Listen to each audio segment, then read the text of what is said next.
One, put God first. Put God first in everything you do. Everything that you think you see in me, everything that I've accomplished, everything that you think I have, and I have a few things, everything that I have is by the grace of God. Understand that. It's a gift. 40 years ago, March 27th, 1975, it was 40 years ago, just this past March, I was flunking out of college. I had a 1.7 grade point average. I hope none of you can relate. I had a 1.7 grade point average. I was sitting in my mother's beauty shop. They still call it beauty shops now? What they call it now? Yeah, I'll sit in the beauty parlor. I was sitting in my mother's beauty parlor, and I'm looking in the mirror, and I see behind me this woman under the dryer. And every time she looked up, every time I looked up, she was looking at me, just looking me in the eye. And I didn't know who she was, and I said, she said, "Somebody give me a pen, give me a pencil. I have a prophecy." March 27, 1975, she said, "Boy, you are going to travel the world and speak to millions of people." Now, mind you, I was flunked out of college. I'm thinking about joining the army. I didn't know what I was going to do, and she's telling me I'm going to travel the world and speak to millions of people. Well, I have traveled the world, and I have spoke to millions of people. But that's not the most important thing, the success that I had. The most important thing is that what she taught me and what she told me that day has stayed with me since. I've been protected. I've been directed. I've been corrected. I've kept God in my life, and it's kept me humble. I didn't always stick with him, but he always stuck with me. So stick with him in everything you do.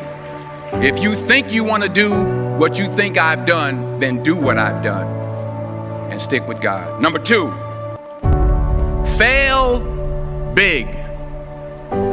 That's right. Fail big.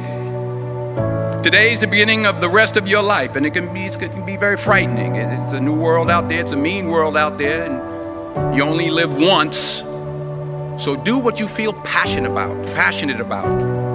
Take chances professionally. Don't be afraid to fail. There's an old IQ test, was 9 dots, and you had to draw 5 lines with a pencil within these 9 dots without lifting the pencil.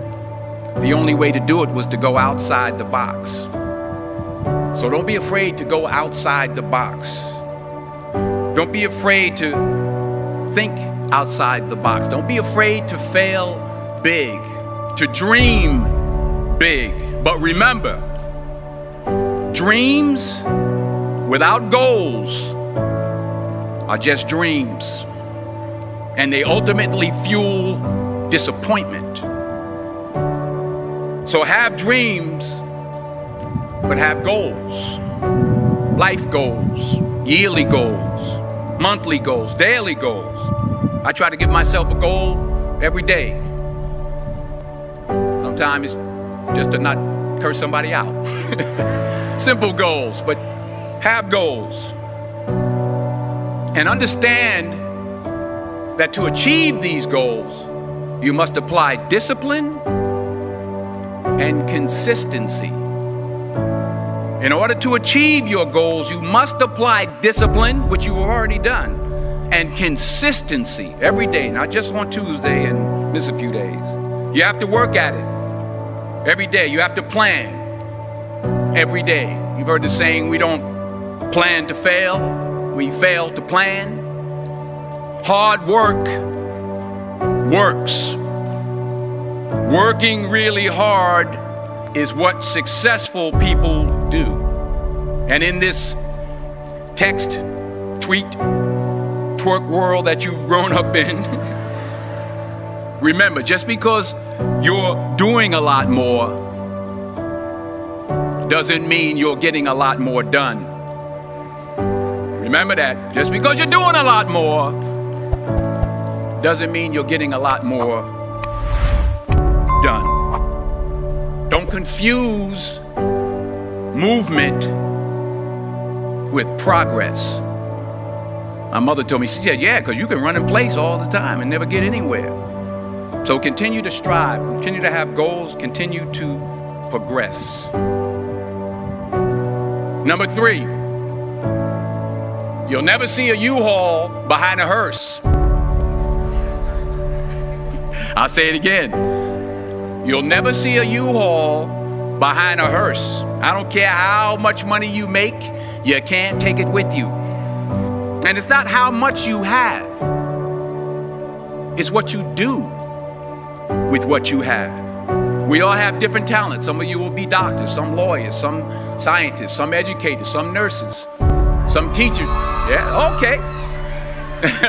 Some preachers. The most selfish thing you can do in this world is help someone else. Why is it selfish? Because the gratification, the goodness that comes to you, the good feeling that I get from helping others, nothing's better than that. Not jewelry, not big house I have, not the cars, but it's the joy. That's where the joy is, in helping others. That's where the success is. Finally, I pray that you put your slippers way under the bed tonight, so that when you wake up in the morning, you have to get on your knees to reach them. And while you're down there, say thank you for grace. Thank you for mercy. Thank you for understanding. Thank you for wisdom. Thank you for parents. Thank you for love. Thank you for kindness. Thank you for humility. Thank you for peace. Thank you for prosperity. Say thank you in advance for what's already yours. That's how I live my life. That's why I am. One of the reasons why I am today.